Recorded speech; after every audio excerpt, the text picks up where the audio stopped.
Like, you keep running your race. You're not running it at nobody else's pace. Just run your own race at your own pace and knowing that you will finish this race. The marathon goes on no matter what. Like, no matter what, give my all. And at the end of the day, I know I did everything possible to reach that goal. Look where you came from. Like, you never thought you would have been here. It was like, but this ain't nothing you haven't endured before. Like, you know how to handle it. If anybody know how to handle it, you know how to handle it. Just stay down and keep grinding. Welcome back to another episode of the DJ Henderson podcast. I'm your host, DJ Henderson, and this is season 3, episode 9. Today's guest is Kwameh Lewis. Kwameh has a different path and story than most of our past guests on the show, as he's a walk-on at the University of South Alabama, where he plays football. On this episode, you'll get an inside look at the mentality that it takes to show up daily and compete, work on your craft, even though opportunities to play are not guaranteed. Walk-ons have a different level of mental toughness and commitment, and K Lew shows what his approach is like on this episode. Kwameh Lewis, welcome to the show, bro. Hey, thanks for having me, man. I appreciate it. Thank you for taking the time to be a part of this. I appreciate it. First off, I want to talk about y'all game yesterday. Y'all played Southern Miss. A couple weeks ago, we was on live talking about it. You felt like you knew y'all was going to get the dub. Talk to me about how the game went yesterday. Honestly, the score was a blowout, but it don't show how the game should have been. So we won 31-7, but still we was kind of sloppy on both sides of the ball. So the scary thing is we haven't arrived yet as a team. And we won 31-7. So that's a good thing. That means we can keep growing, keep getting better and better, and just constantly trusting your teammates to make plays and stuff like that. It's like a whole new environment with this team this year. But the game we started off with a lead adversity. We went down 7-0. You know, just it had to take that first hit to the face, and then we came back swinging, went up. It was 24-7 to the final minute, and the quarterback threw a pick six, and the cornerback cribbed it. So they gave us our final points. But yeah, we just got to keep building on that. I got a few snaps in yesterday. It's a blessing. Not as many as I wanted to get, but hey, you got to start somewhere. So, for sure. First game of the season is always going to be a little sloppy. I'm sure they was sloppier than they probably wanted to be too, but that didn't matter. Y'all was going to. They put the ball on the ground like 3-4 times. They had like 3-4 fumbles. Oh nah, they wasn't going to win. They didn't like that. Y'all had a blowout win yesterday. What you guys looking forward to next week? Who y'all got next week, and what y'all looking to improve on? We actually gonna be in your region, I guess. I think West Virginia and Ohio kind of close. So we play Bowling Green next week. Okay. So we looking to go up there, play a good opponent. I know they coming off a loss against Tennessee, so they're gonna be out for vengeance, trying to revenge themselves from that week's game. They lost like 38-6. But so yeah, we just gotta go out there and play our game and just lock into the game plan and trust that our coaches fully prepare us.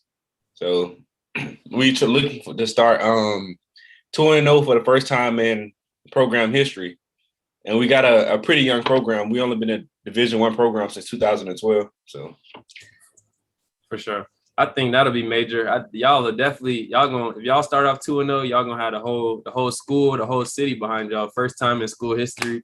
I mean, like you just said, starting off kind of new as a program. That's real new for college sports.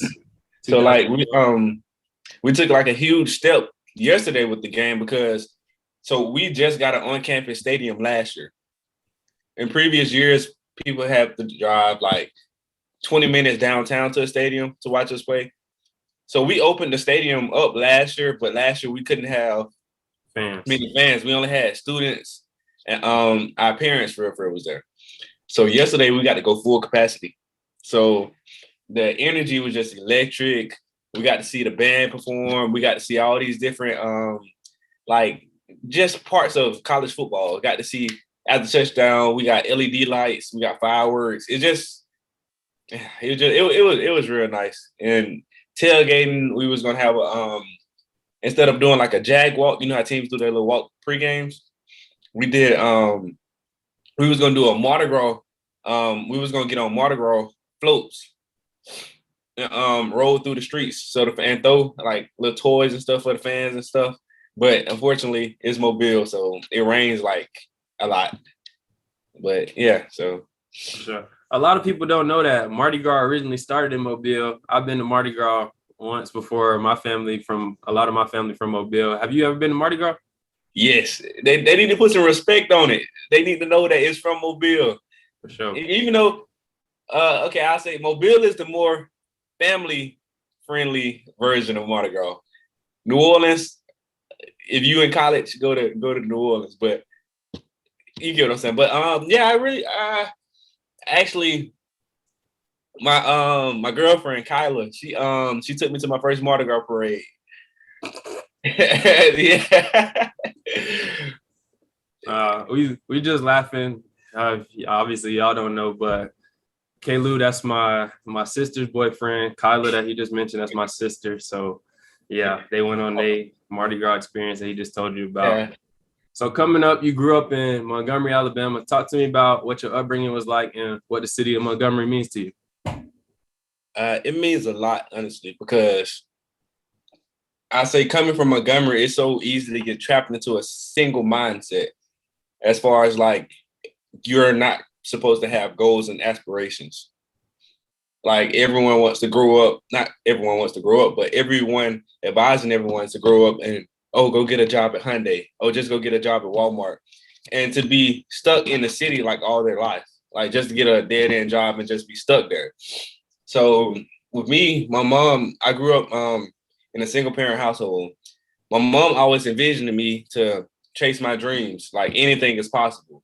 She's always been different minded. Like she knows how easy it can be to get caught into that system, into, oh, just go get a job here, just go get a job there. That's why she made sacrifices for me to go to college by joining the military and serving her country. And I envision she wants me to go pursue it, like no matter what.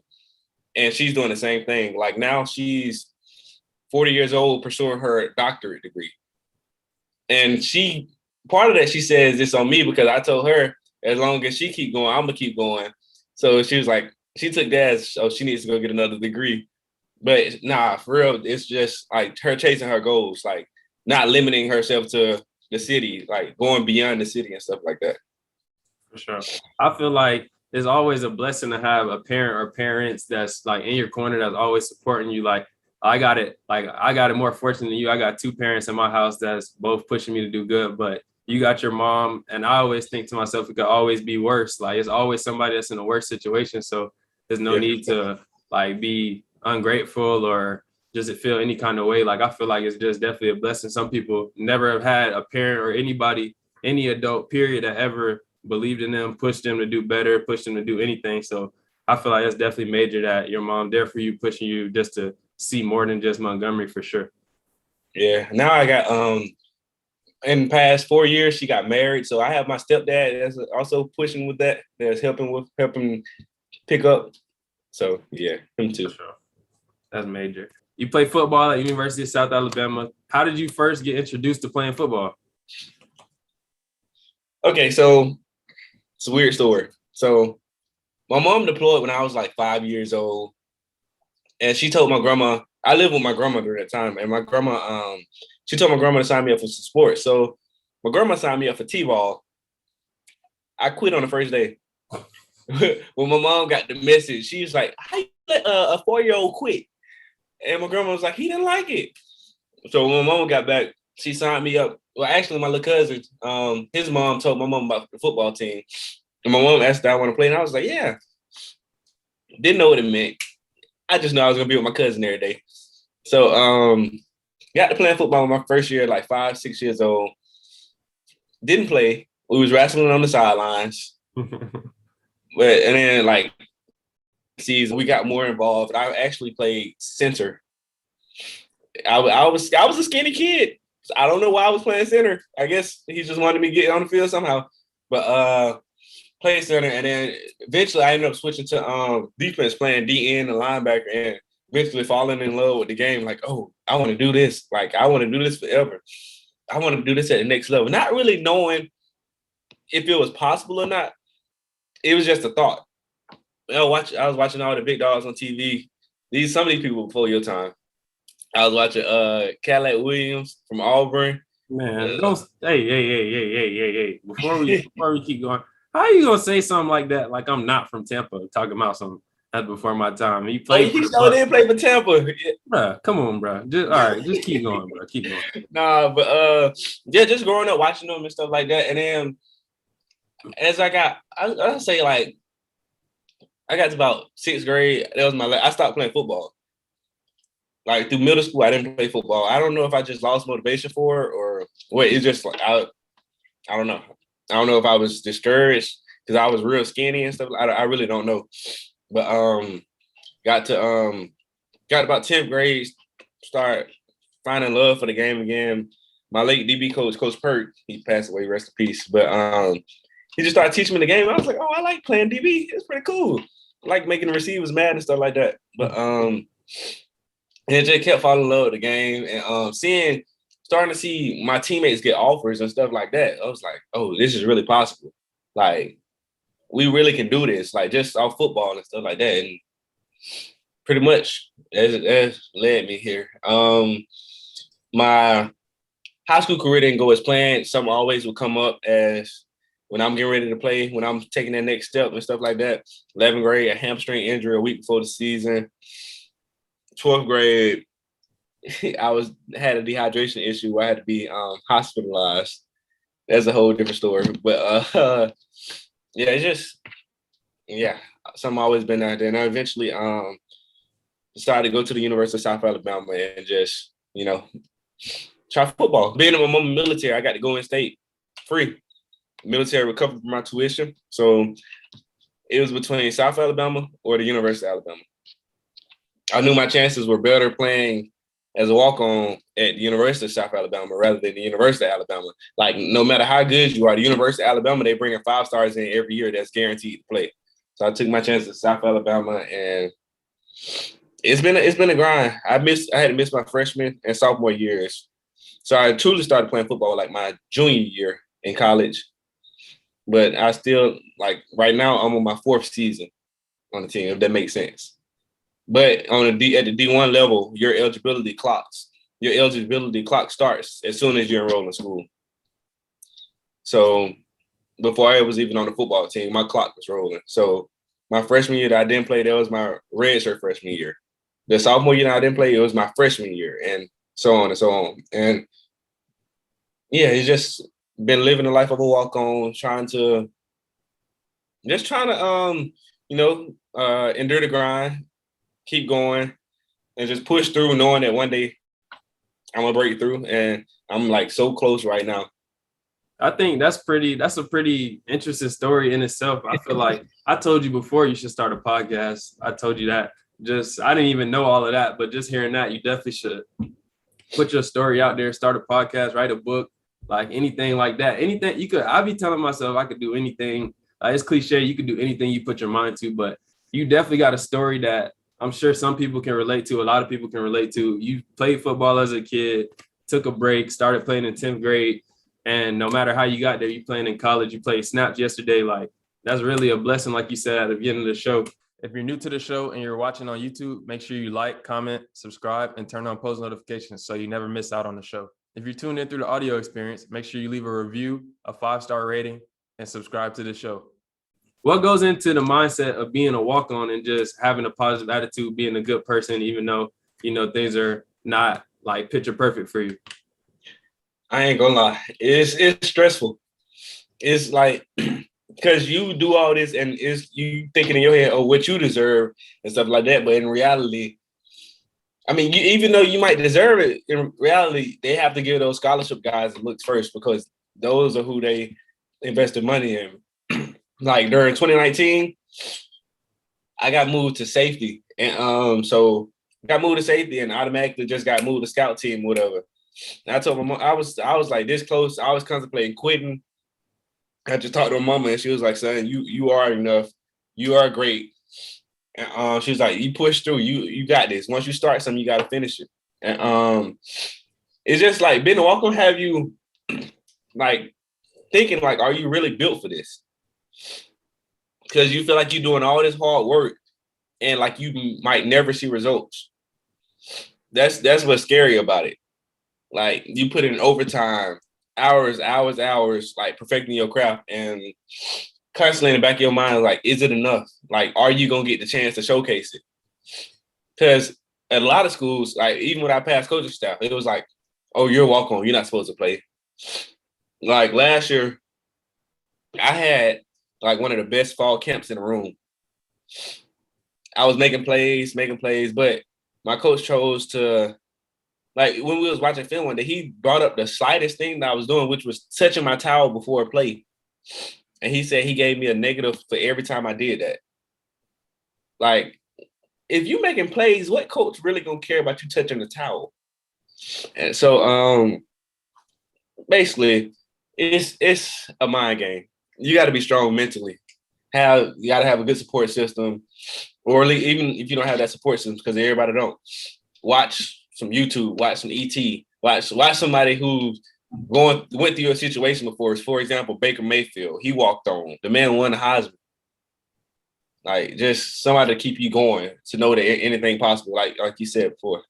For sure. I think first off, like I can't tell you how you should feel, or like I can't necessarily relate 100% because I'm not in the same situation as you, but something like every athlete, every person that's doing anything has had that thought, like, oh, am I good enough? Should I quit? They've been close to quit. I've been close to quit multiple times, dealing with injuries, a whole bunch of stuff. But I feel like just sticking through it, like it's always, like you said, your mom told you can't quit something. You got to finish what you start. Like just the mental approach that it takes. I think you definitely probably 100% mentally tougher than a lot of your teammates, just because the situation you're going through. Like some of your teammates, they scholarship guys, they was told that they was guaranteed to play off the rip as soon as they got on campus, and you getting ridiculed about touching the towel in fall camp. Like it's like you just built different. Like you said, it takes a lot for sure. Like I ain't gonna lie. Like today, I was like, I wasn't complaining that I only played a few snaps. I was just, I mean, of course, I'm gonna feel like I wanted more snaps to play or whatever. But one of my teammates, he just walked up to me. He had me how many snaps I played. I told him, he was like, hey, look where you came from. That's a blessing. Look where you came from. Like you never thought you would have been here. He was like, but this ain't nothing you haven't endured before. Like you know how to handle it. If anybody know how to handle it, you know how to handle it. Just stay down and keep grinding. It's like it's a long season. So I was like, you right. I ain't gonna trip. For sure. Like I just said it a couple minutes ago when we started the show. Like it always could be worse. Like that mindset right there, those couple words, you could take that anywhere you go, any moment in life. You do something, you stub your toe. Like, oh, yeah. You could have broke your toe. Like just the simplest stuff. Like it could always be worse. I feel like that's something that get me through all the time. And also I always tell myself, like, somebody's made it from your exact situation. Like there's been somebody out there that was a walk-on that didn't play their freshman year, didn't play their sophomore year, didn't play that much their junior year, like, and then just broke through and made it. They made some of their situation. So like, as long as there's a will, there's a way. And I feel like if you just keep staying at it, like it'll all work out for you sooner or later. The chips will fall where they may. You work hard, like you're a good person, so everything will probably fall into place. Like you just got to keep going, like you said. Yeah, and I learned that you work, like you give your all towards something, like really, like legit your all. And if it don't work out, then it just wasn't meant for you. And if you give your all, you shouldn't be disappointed if you come up short, because you did everything in your power. It's just like sometimes in the universe, stuff don't always work out that way. Like God might have had a different plan for you or such and such. It's just, that's something that I've been trying to instill in myself. Like no matter what, give my all. And at the end of the day, I know I did everything possible to reach that goal. For sure. Because if you really think about it, like, even though you're not getting the snaps that you want and you're not playing as much as you want, if you weren't working as hard as you are, you would definitely have lesser snaps than you would have, like. And like I just said again, it could always be worse. Like if you didn't put your best foot forward, like you said, you would have maybe got one snap instead of 10. Like you just never know. Like the universe gonna reward your hard work however. Like it might not be through football. It might be, like I said, in a different avenue. It might be through your YouTube channel. It might be through something else. But as long as you work hard, like you said, put your best foot forward, everything will fall into place. And what's meant for you is always going to be for you. Like nobody can stop what God has planned for you. You've been in college for a couple years now. What would you tell somebody that's just like getting ready to go to college about the college lifestyle and just adjusting? Like, what are some keys to just being a successful student athlete? Like, what would you tell somebody? Don't go to college trying to party because your GPA will drop fast. But I say, most importantly, stay in your books because it's easier to keep your GPA up when like you don't have no GPA, if that makes sense. It's easier to start off strong rather than wait till about your junior year and you trying to pull that GPA from a 2.2 to a 3.0. Like that's tough. So just come in, make sure you handle your schoolwork, go to class, because teachers will reward you just by seeing you and knowing that you'll come talk to them and stuff like that. Like at the end of the semester, they're like, oh, yeah, I know he cares about his grades. Like if they don't ever see you, they was like, oh, you don't care. Like, oh, F. And then just even going to see the teacher sometimes, they might understand like why you got to answer wrong because you was like, maybe they didn't explain it right. And you let them know where you was confused. And she was like, oh, well, I can see how you got this answer. Like, so go to class. You can have fun, but just make sure you handle your priorities first. For sure. What you said about like being just attentive in class and stuff, man, that's something that nobody ever really mentioned on here when I asked a question like that. But that's definitely something I should have been brought up. Like if you go to class and if you somebody you sitting in like the first two rows, you actually paying attention, like you don't even got to be the best student, just giving your best effort. Like teachers just like anybody else, like you as a person, you want to know that somebody care about you. You want to know like you mean something to somebody. So if you go in the teacher's class and you just BSing, you sleeping, you on your phone, you basically showing them you don't care. Like when it come down to it at the end of the semester, when you got a 79.4 and you need a B, like the teacher they're not finna show you that they care about you because you didn't care about them the whole semester. Like you said, just talking to them, like making teachers feel important and like just being a good student. That just with it, like that'll help you out a lot in the long run. Just being attentive and just showing that you care for sure. Look, I done had a teacher went in his office. I ain't gonna say his name or whatever because I don't know if this is like legal or whatever. I think it's legal, but anyways. So I went to his office and I was saying, oh, "Can I get to a B?" And he was like, okay, your exam. He went through like two of my old exams and looked at the answers and was like, seeing if I was like anywhere close with my wrong answers. He was like, I guess I can give you another point here, another point there. Just finding ways to give me points. And I got to that B. For sure. Man, I need that. I might need to start working with my teacher a little bit more. If you're new to the show and you're watching on YouTube, make sure you like, comment, subscribe, and turn on post notifications so you never miss out on the show. If you're tuned in through the audio experience, make sure you leave a review, a 5-star rating, and subscribe to the show. I just talked about it a little bit. We both in the content creator category now, YouTube channels, things of that nature. Talk to me about what went into your decision to start a YouTube channel. Basically, like earlier this year, I was thinking, dang, this really, I got blessed with this extra year of football because of COVID. I was like, this year got to be a movie. I was like, I got to document this year because I plan to do some special things this year. And I was like, I don't got nothing else to do. I was like, let me look into starting YouTube. So I was like, I forgot who channel I was watching, but it like really motivated me. And I just took a jump. I started recording my phone. I did a Q&A on my phone.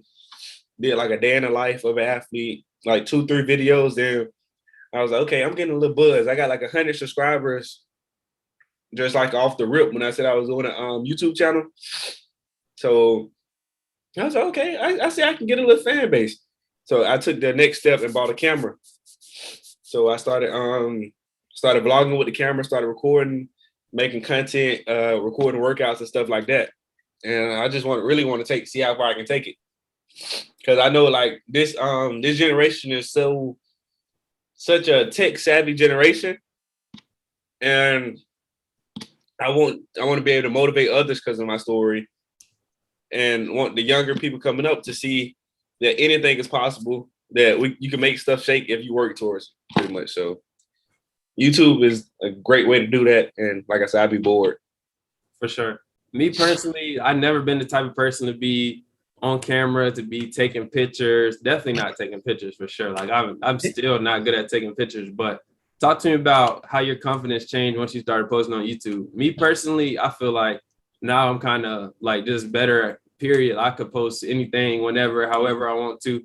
I chipped my tooth a couple of weeks ago in practice. I posted 2 podcasts with a chipped tooth. Like I never would have did that before, but like just talk to me about how your confidence changed since you started posting on YouTube.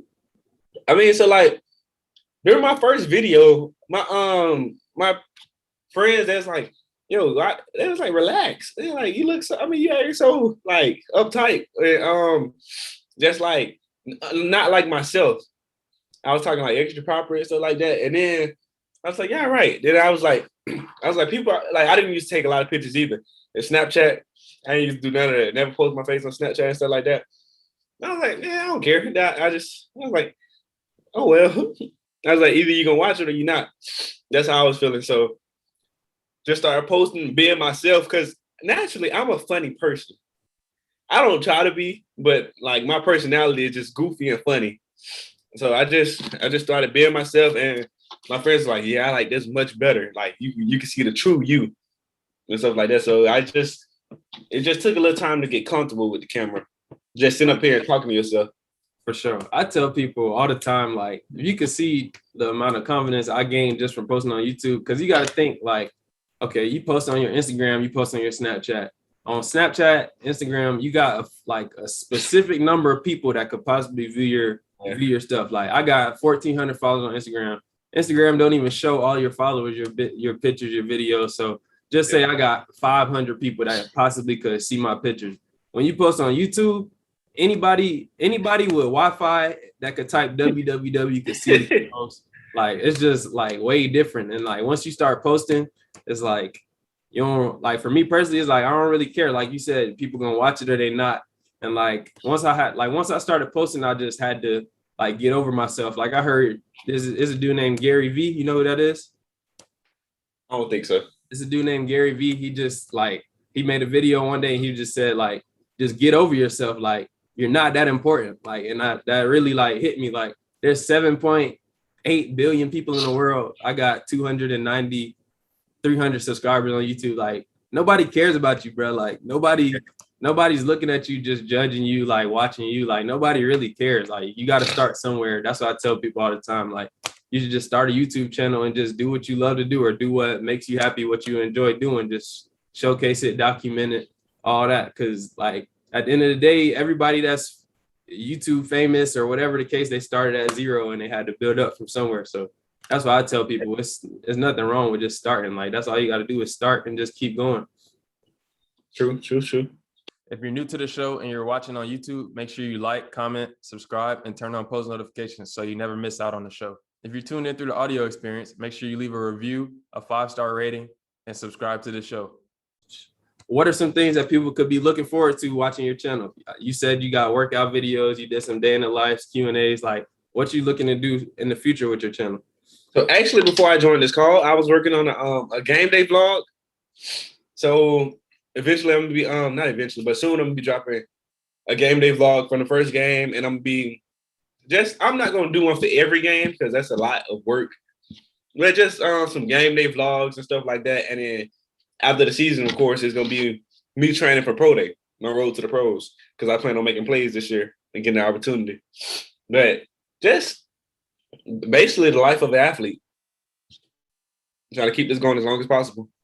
For sure. I gotta step my game up. I've been flagging I've been just posting podcasts consistently. I gotta start making some more videos. I made one vlog last year. I thought it was all right, but I definitely gotta keep going. I just be feeling like people always say they want to see what we do, but I be feeling like, bro, we don't really do nothing. Like I feel like I just wake up, I go to class, I go eat, I go to practice, work out, and come home. Like I be feeling like it's not much to even but look, document for real. To us, it's just everyday life. But you got to think about those on the outside, those who aren't fortunate enough to play the games, who they want to know. that's what led me to doing the day in the life and stuff like that. Like, even if you feel like the most basic thing, they want to know, oh, when do you eat? When do you find time to eat? How are your teammates? Like, because I got some funny teammates. I'm pretty sure you got some funny teammates too. It's just like the simple stuff like that. Like, people truly are interested. They're gonna watch. For sure. I gotta step my game up. I've been flagging, man. I just been focusing on the podcast. I gotta get right, step my game. So like you said, you haven't blogged in a while. Like, you gotta do it to know what your audience likes and don't like. So you can monitor your YouTube analytics, like know where you lost your followers, where they left the video. Did you have a good enough attention getter?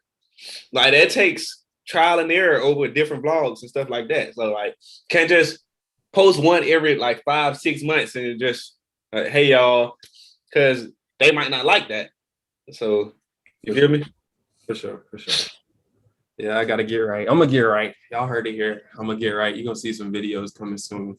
I got a new segment on the show. It's called Crunch Time. Just some quick questions just to wrap up the show. I think they're pretty tough. I'll be stumping some people on these, so we're gonna see how you do. What has been the biggest obstacle that you've had to face so far just to get to this point? Being a walk-on, I'll say. That's the biggest obstacle. I could guess that for sure. What are some of the sacrifices that you had to make so far just to get to where you are today? Blood, sweat, tears. that's basically how. That's as simple as it gets. I mean, injuries, cuts from practice, from hard work, sweating, long hours, tears, nights that stuff didn't go your way. Yeah, it happens. Men want to be tough, but trust me, us athletes, we done cried before. Like, it's definitely hard. Plenty of times. Yeah, for sure. What would be the best advice that you could give to somebody that's up and coming, that's just trying to be a college athlete or just be a successful student athlete?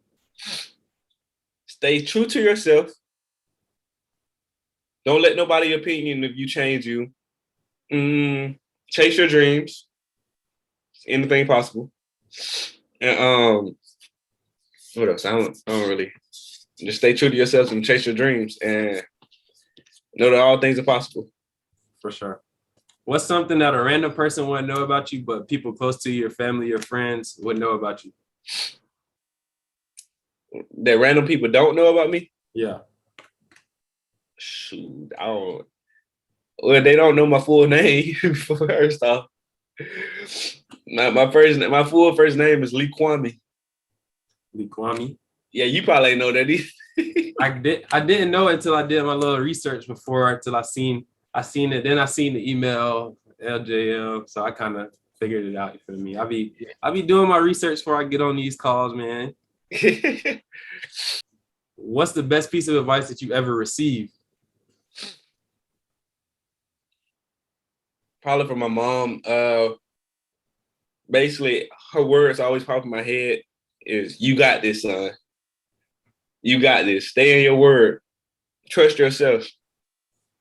Like I said, do all things. You can do all things through Christ who strengthens you." It's like that's really, I'll say, stay in your word. My mom always pushes me to stay in my word, stay in my Bible, and yeah. What's your why? My why is to motivate others, to uplift, to show them that anything possible. I'll say that. For sure. What's one or two quotes that you live by, a motto, just some things you think about every day that help you get through your day? So the quote of my late friend Rob Scott, "I will do something great. I will be something great," is one of his tweets that he tweeted on his page, and truly he did do something great. He was one of the best basketball players in the state, and even in the city. His jersey got retired at his high school. He was killed in a car accident on the way to a basketball game. He was committed to go play basketball at Jacksonville State. So by do something great, he left his impact on the entire city. Everybody got like long live 3, got his quote tatted on him. I would do something great, I would be something great. Henry Ruggs, every time he scores, he throw up 3 in the end zone. It's just he left his impact on a lot of people. And his funeral was so big that his funeral had to be held at a basketball arena. So he was truly loved by the city. And yeah, so that's one. And then another quote by Nipsey, "The marathon continues." Like, I got it tatted on me and all. Like, I just love how, like, you keep running your race. You're not running it at nobody else's pace. Just run your own race at your own pace and knowing that you will finish this race. The marathon goes on no matter what. For sure. Yeah. For sure. RIP to your friend Rod Scott. RIP to your DB coach that you mentioned also earlier. Rest in peace to them for sure. If you could meet and spend a day with 3 people, dead or alive, who would they be and why? Okay, I'll say my granddad, my mom's dad. I never got to meet him. He passed away when my mom was 7.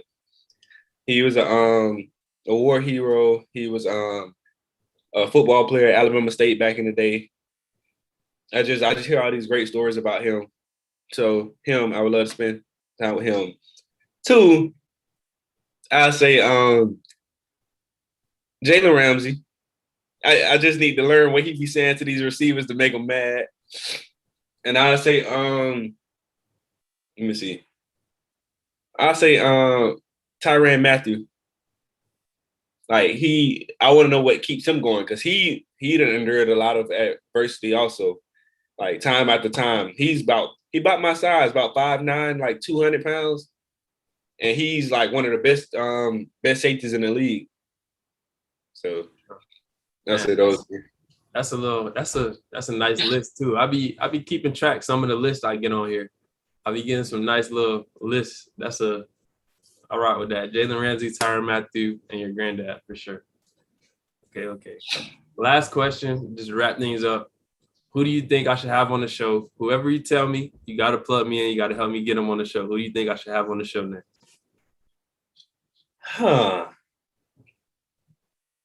I want to say I can try to get you Jalen Tolbert on here. He like one of the best receivers in the nation right now. He one of my teammates. All right. He went for last night. He broke the school career yard record. He went for like 5 catches, 160 last night. Oh nah, he a baller. Yeah, he broke the school record for receiving yards in the game last year. They're I think 240 or something like that. Jalen Tolbert, if you see this, come on the show, man. I need you on the show. I need to talk to you, man. 240 in the college game. It was 200 plus. I'm not sure exactly 240. It was somewhere up there. Actually, I might look it up right now. Oh, 10 catches, 252. Oh nah, he a baller. And 3 touchdowns. Yeah, Jalen Tolbert, if you see this, man, I don't know you, but I want to get to know you, man. Come on the show. Come bless the show, man. You a baller. That's about it for the show. K Lew, I appreciate you taking the time to do this. Means a lot to me just being on the show. Tell everybody where they can find you on Instagram, any of your social media, your YouTube channel. It's all going to be in the description, but just let everybody know where they can find you at. So my name is K Lew Jr. You can find me on Instagram at KLEWWW 2_. That's the same for Twitter. And my YouTube is K space Lew LEW space Jr. JR. So yeah. Y'all tap in. YouTube channel. I'll be tapped in. High quality videos, just starting out. Gonna be on the rise, definitely on the rise. That's about it for the show. Everybody that's tuned in, thank you for tuning in. K Lew, I appreciate you again, bro. Hold on, real quick. Say what's up. Yeah, this is Ali. Say what's up, bro. What's up, Ali, man? I seen your Instagram page. But yes, sir, that's about it. I want to say thank you guys for your continued support of the show. If you enjoyed this episode, please make sure you leave a 5-star rating and a review wherever you get your podcast. For exclusive merch, make sure you send a DM to the DJ Henderson Podcast Instagram page or my personal Instagram at DJ Henderson _.